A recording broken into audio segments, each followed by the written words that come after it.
ॐ विष्णवे नमः। ॐ लक्ष्मीपतये नमः। ॐ कृष्णाय नमः। ॐ वैकुण्ठाय नमः। ॐ गरुडध्वजाय नमः। ॐ परब्रह्मणे नमः। ॐ जगन्नाथाय नमः। ॐ वासुदेवाय नमः। ॐ त्रिविक्रमाय नमः। ॐ दैत्यान्तकाय नमः। ॐ मधुरिपवे नमः।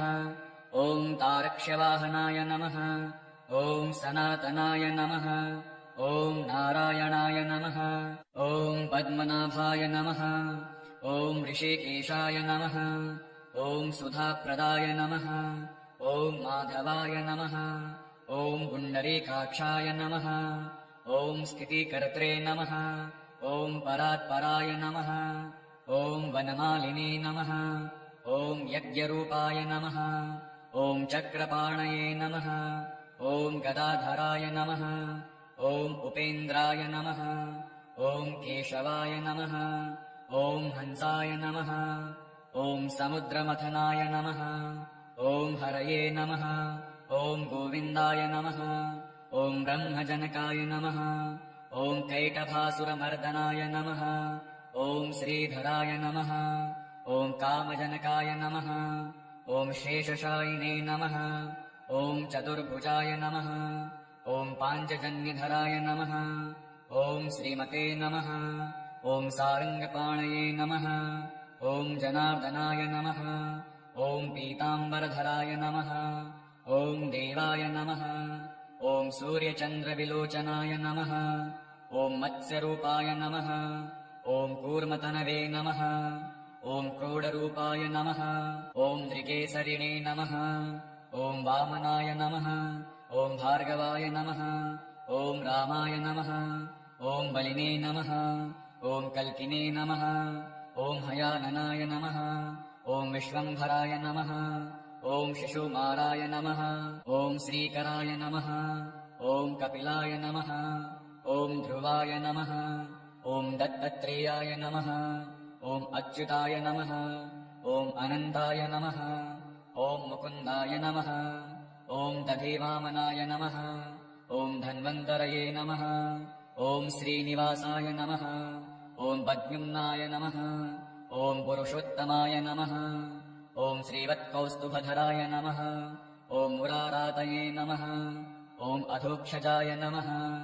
ॐ ऋषभाय नमः। ॐ मोहिनीरूपधारिणे नमः। ॐ सङ्कर्षणाय नमः। ॐ पृथवे नमः। ॐ क्षीराब्धिशायिने नमः। ॐ भूतात्मने नमः। ॐ अनिरुद्धाय नमः।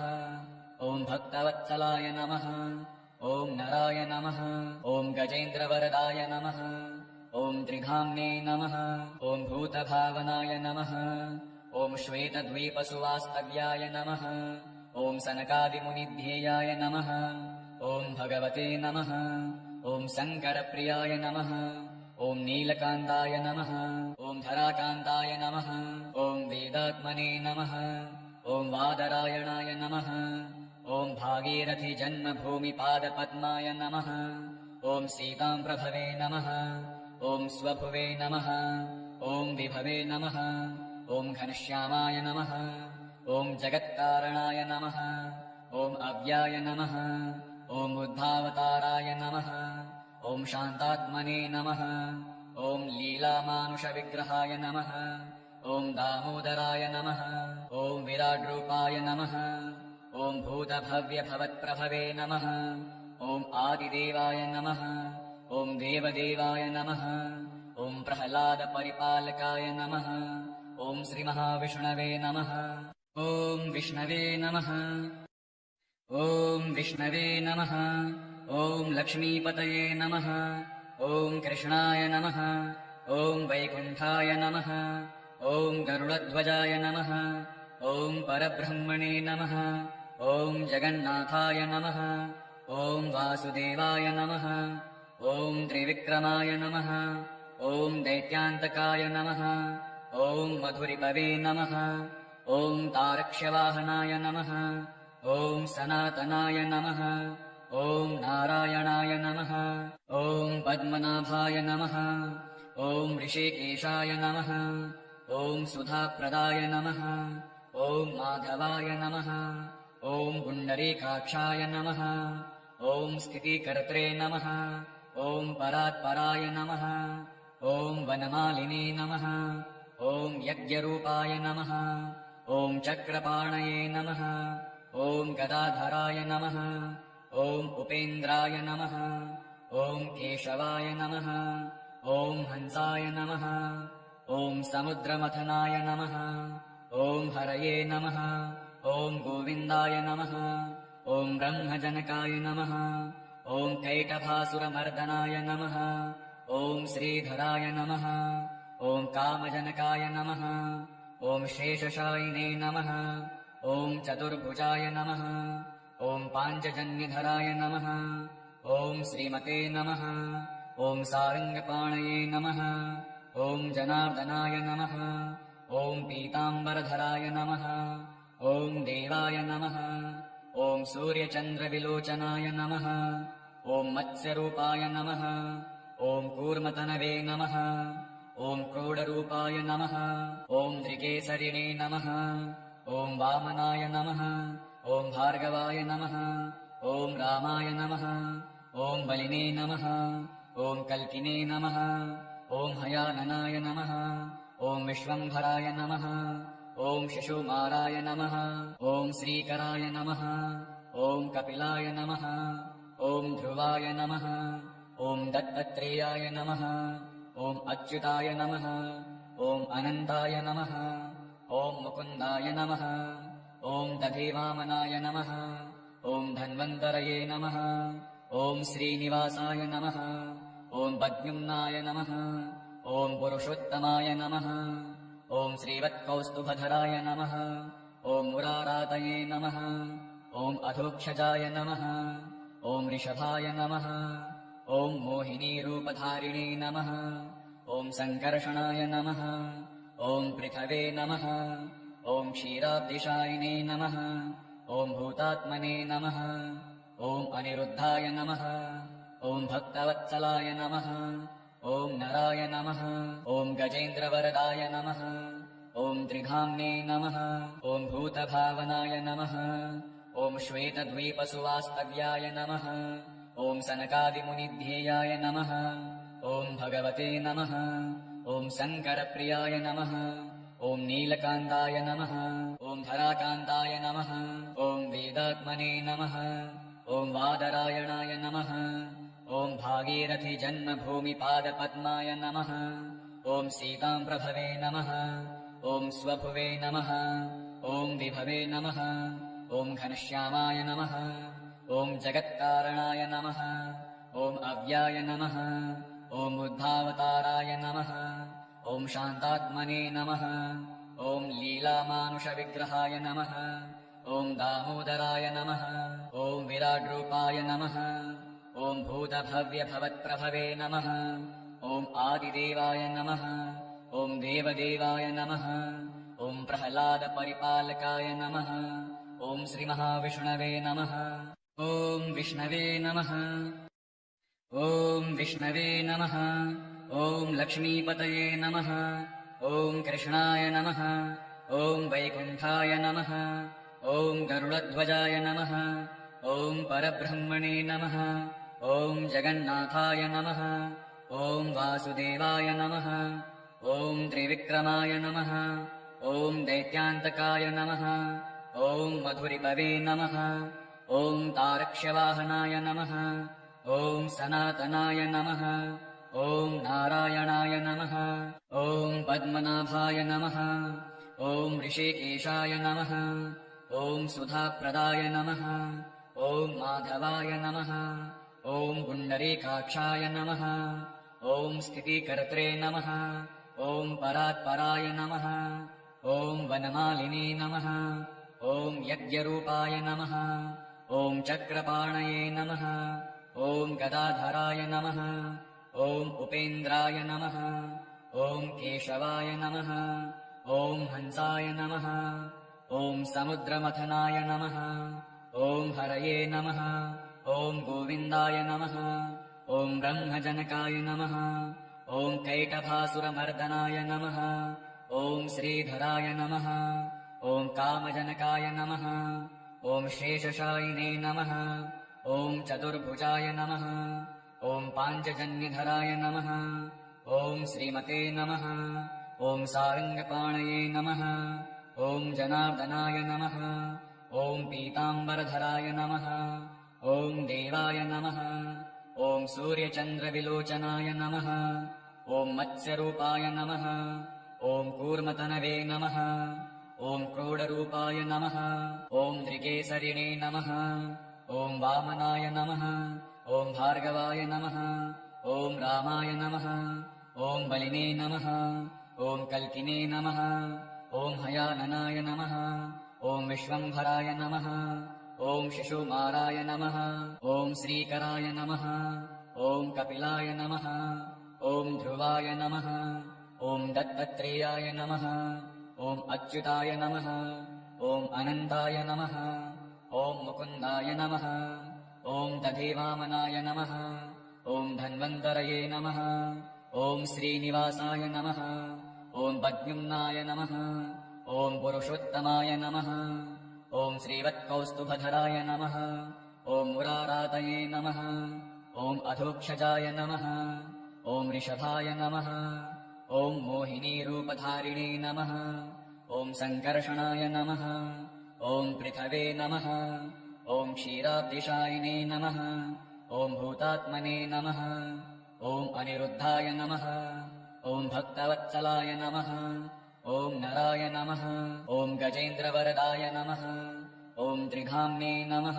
ॐ भूतभावनाय नमः। ॐ श्वेतद्वीपसुवास्तव्याय नमः।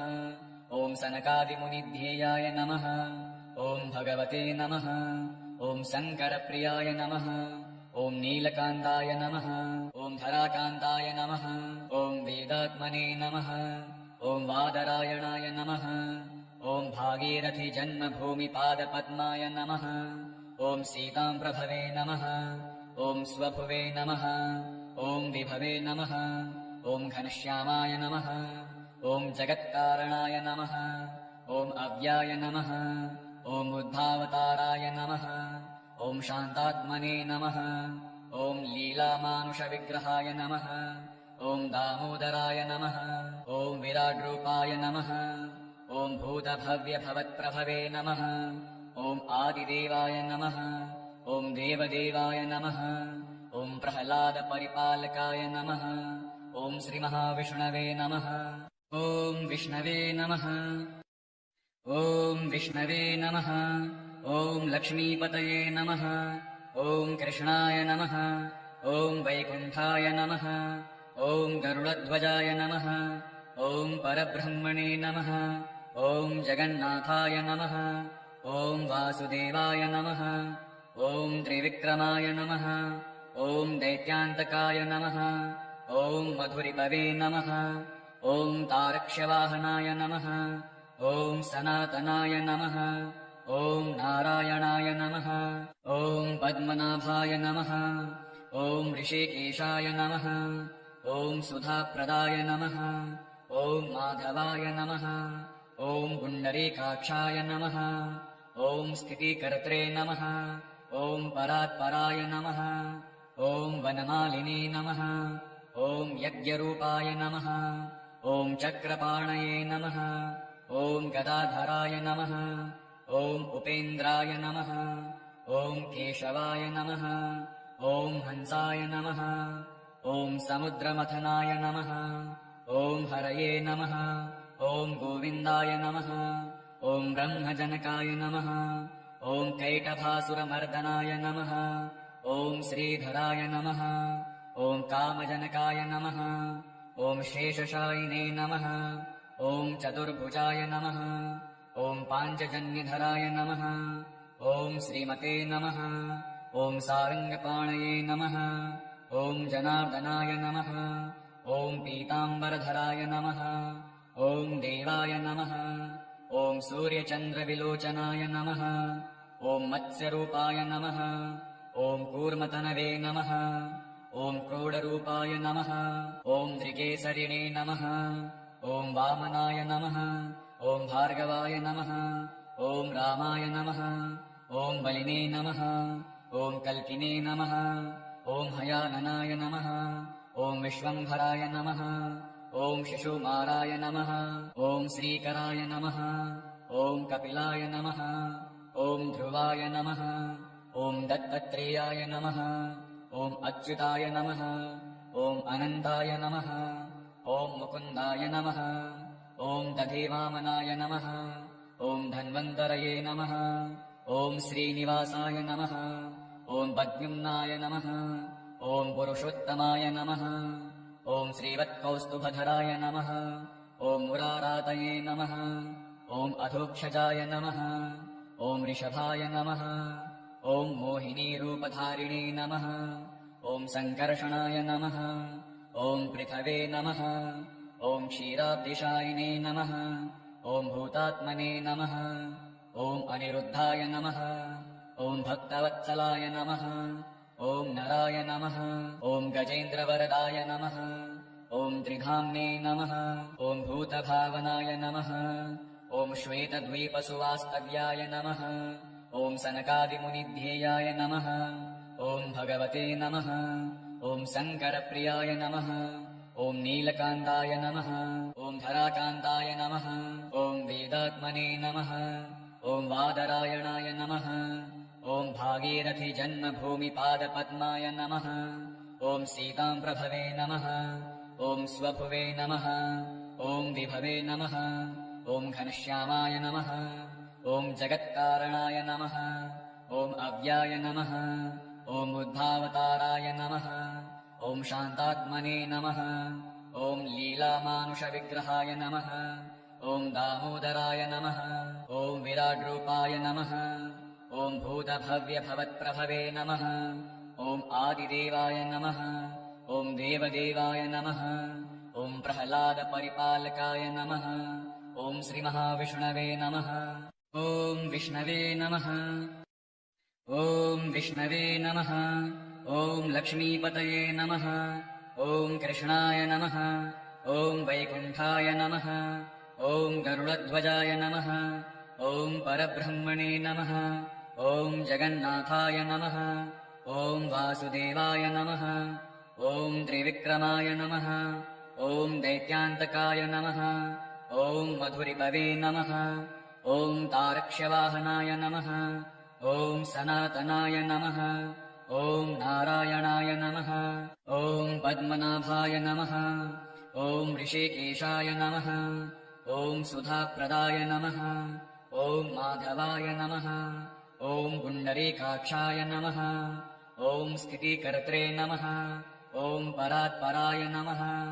ॐ वनमालिने नमः। ॐ यज्ञरूपाय नमः। ॐ चक्रपाणये नमः। ॐ गदाधराय नमः। ॐ उपेन्द्राय नमः। ॐ केशवाय नमः। ॐ हंसाय नमः। ॐ समुद्रमथनाय नमः। ॐ हरये नमः।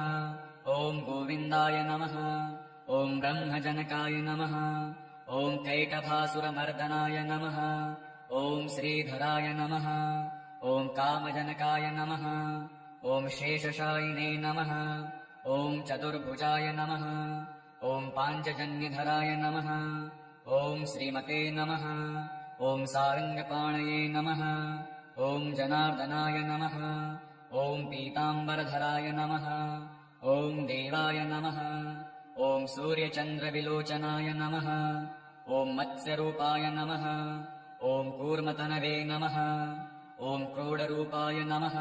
ॐ त्रिकेसरिणे नमः। ॐ वामनाय नमः। ॐ भार्गवाय नमः। ॐ रामाय नमः। ॐ बलिने नमः। ॐ कल्किने नमः। ॐ हयाननाय नमः। ॐ विश्वम्भराय नमः। ॐ शिशुमाराय नमः। ॐ श्रीकराय नमः। ॐ कपिलाय नमः। ॐ ध्रुवाय नमः। ॐ दत्तत्रेयाय नमः। ॐ अच्युताय नमः। ॐ अनन्ताय नमः। ॐ मुकुन्दाय नमः। ॐ दधिवामनाय नमः। ॐ धन्वन्तरये नमः। ॐ श्रीनिवासाय नमः। ॐ पद्युम्नाय नमः। ॐ पुरुषोत्तमाय नमः। ॐ श्रीवत्कौस्तुभधराय नमः। ॐ मुरारातये नमः। ॐ अधोक्षजाय नमः ॐ ऋषभाय नमः ॐ मोहिनीरूपधारिणे नमः ॐ सङ्कर्षणाय नमः ॐ पृथवे नमः ॐ क्षीराब्धिशायिने नमः ॐ भूतात्मने नमः ॐ अनिरुद्धाय नमः ॐ भक्तवत्सलाय नमः ॐ नराय नमः ॐ गजेन्द्रवरदाय नमः ॐ त्रिधाम्ने नमः ॐ भूतभावनाय नमः ॐ श्वेतद्वीपसुवास्तव्याय नमः ॐ सनकादिमुनिध्येयाय नमः ॐ भगवते नमः ॐ शङ्करप्रियाय नमः ॐ नीलकान्ताय नमः ॐ धराकान्ताय नमः ॐ वेदात्मने नमः ॐ वादरायणाय नमः ॐ भागीरथीजन्मभूमिपादपद्माय नमः ॐ सीताम्प्रभवे नमः ॐ स्वभुवे नमः ॐ विभवे नमः ॐ घनश्यामाय नमः ॐ जगत्कारणाय नमः ॐ अव्याय नमः ॐ बुद्धावताराय नमः ॐ शान्तात्मने नमः ॐ लीलामानुषविग्रहाय नमः ॐ दामोदराय नमः ॐ विराड्रूपाय नमः ॐ भूतभव्यभवत्प्रभवे नमः ॐ आदिदेवाय नमः ॐ देवदेवाय नमः ॐ प्रह्लादपरिपालकाय नमः ॐ श्रीमहाविष्णवे नमः ॐ विष्णवे नमः।